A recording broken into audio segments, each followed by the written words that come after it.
Jeffrey Lionel Dahmer was born on May 21, 1960 in Milwaukee, Wisconsin. During his childhood, he displayed early signs of detachment and developed a fascination with dead animals, often collecting and dissecting carcasses near his home. His parents' marriage deteriorated, leading to frequent conflicts and eventual separation, which intensified his isolation. In 1978, shortly after graduating from high school, Dahmer committed his first murder.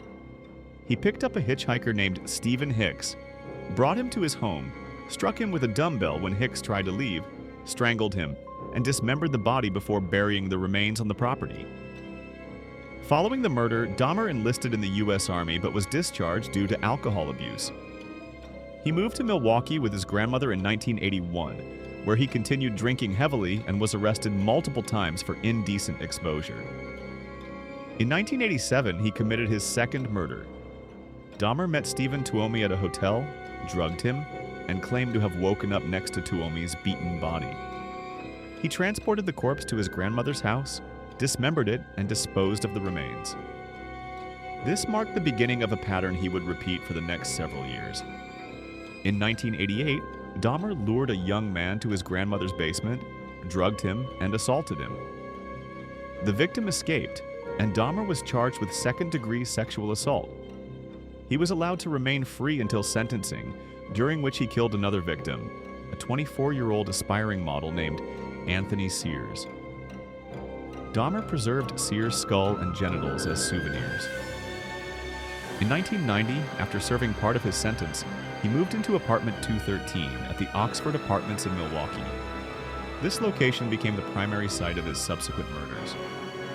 Between 1990 and 1991, Dahmer killed multiple men using the same method, luring them with offers of money for photographs, drugging them with sedatives, strangling them, and dismembering the bodies. He photographed many of the victims during various stages of the process and kept body parts such as skulls, torsos, and organs preserved in chemicals. During this period, he also began experimenting with drilling holes into victims' skulls and injecting acid or boiling water in attempts to create permanent, compliant human zombies. In May 1991, Dahmer targeted a 14-year-old boy, Konorak Synthasimphone, after previously assaulting his older brother years earlier. Dahmer drugged Konorak and attempted his skull experiments on him. The boy briefly escaped and was found disoriented by two women who called police. Dahmer convinced officers that Konorak was an adult and his partner, and the boy was returned to the apartment. Dahmer killed him shortly afterward. Over the next 2 months, he continued abducting and murdering victims, storing remains in his refrigerator and freezer. On July 22, 1991, Tracy Edwards, one of Dahmer's intended victims, managed to escape the apartment after being threatened with a knife. He flagged down police officers and led them back to Dahmer's residence. Inside, officers discovered photograph albums showing dismembered human bodies, as well as body parts stored in the bedroom and kitchen. They arrested Dahmer immediately. A detailed search revealed severed heads, preserved organs, a drum filled with decomposing torsos, and tools used for dismemberment. Dahmer confessed to killing 17 males between 1978 and 1991. He provided investigators with precise details of each murder, including how he disposed of the bodies and what remains he kept. His confession matched the evidence found in his apartment, and he cooperated with authorities during the entire investigation. In 1992, Dahmer's trial began, where he pleaded guilty but claimed insanity due to his compulsive urges and acts involving corpses.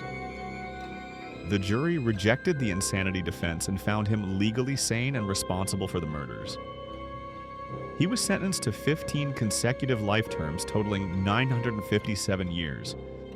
After arriving at the Columbia Correctional Institution, Dahmer was initially placed in solitary confinement for his own safety, but was later integrated into the general prison population.